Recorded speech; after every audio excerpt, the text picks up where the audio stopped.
Hey, shalom everyone, this is Kris Shoemaker, also known as Yehudah ben Shomeyr, and welcome to the Daily Drash. Today's Daily Drash is taken from Deuteronomy chapter 22, starting with verse 5, and I'm going to be reading from the World English Bible.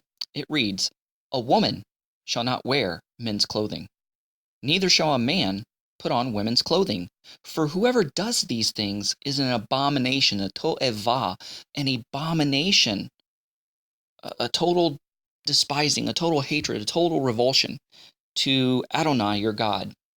Now, this is not getting Pentecostal or charismatic here. It's not talking about women wearing pants. Dumb, stupid, ludicrous. Throw it out the window.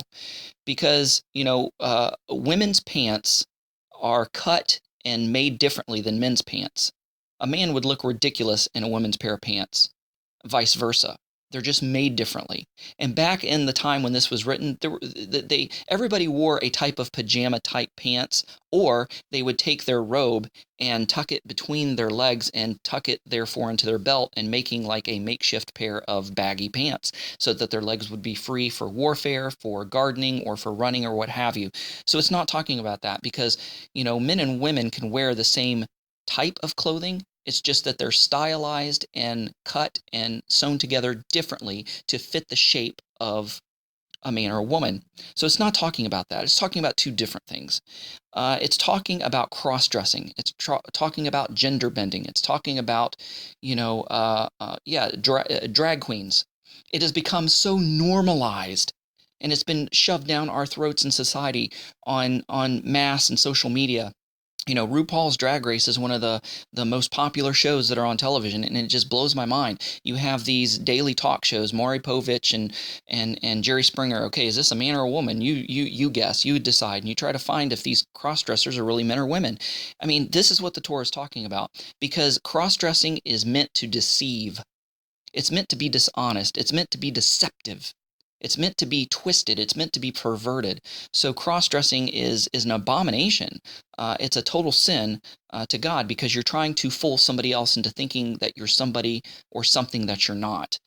Second of all, when it's talking about women shouldn't put on men's clothing, if you look at the Hebrew, the same Hebrew words and verbiage and is relating to militaristic clothing.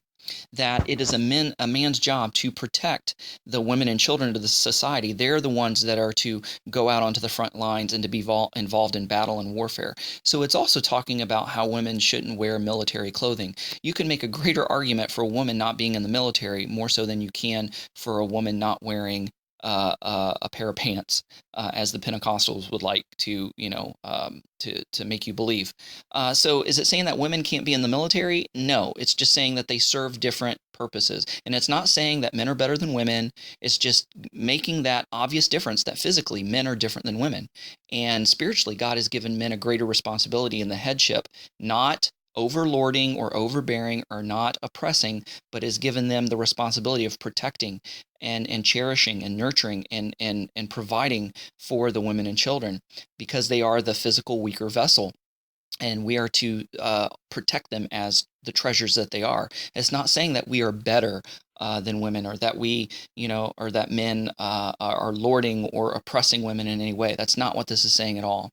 But because we know that Deborah was a type of general, a judge in the time of the judges. And that was only because the rabbis and sages and commentators say that there was no man that had the spine enough to step into that position and role. And when nobody will step into it, a woman has to step into that position. Same as in the leadership of a congregation. The apostles written to women who were the leaders of house churches, because there was not a man that was willing or qualified to step into that position or role. So until a man is qualified and ready to step into such a role, if there's a woman that's qualified, then she can take that temporary position. So this is talking about cross-dressing first and foremost, and it's talking about that women shouldn't be in the thick of battle with men, because they are the ones who will be protected. Why? Because they're the ones who are going to procreate and continue the generations. A man can't give birth. A woman can give birth. She is a treasure. There's things that children can get from a woman that they can't get from a man, that they need their mothers, that they need the women, and that there's always going to be men to fill in those fatherly and husband positions and roles, because in the Torah dynamic of leadership, that is, if a man dies, divorces and leaves a woman a widow, then that man's brother or close relative is to take in that woman as his wife and take care. So the husband and fatherly and roles are already taken and provided for. You can't do that. It can't. The tables can't be flipped. You can't. Our society needs women, and they need to be protected and treasured. It's not saying that women are weak and can't fight. That's not what it's saying at all. So don't get the wrong impression there. The liberal society is wanting to twist the word of scriptures to say what it really doesn't say. So it's giving the utmost love, care, and respect for women. But mostly this verse is talking about cross-dressing, how we are not to deceive one another in any sort of way, especially in a sexual way.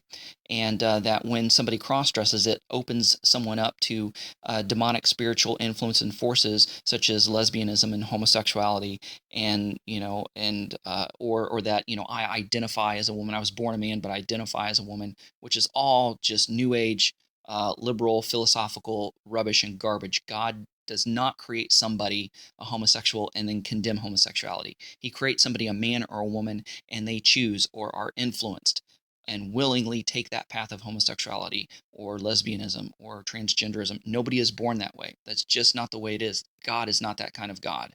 And so I take a very strong, hard line against that. Again, went way too long in the Daily Drash, went down some rabbit trails I didn't intend to go down, but thanks so much for listening. Go out there and have a great day. Shalom and Shavuot Tov. Abraham'sDescendants.com, getting back to the first century in a 21st century way. Thanks for watching. Don't forget to press the like button as well as the subscribe button if you haven't done so already, and the notification bell that'll let you know every time I make a new video. And don't forget to share this with a friend. Also, visit our website at Abraham'sDescendants.com. Thanks. Shalom. Thanks for watching. Stay connected by subscribing to our other social media accounts and visiting our website at Abraham'sDescendants.com.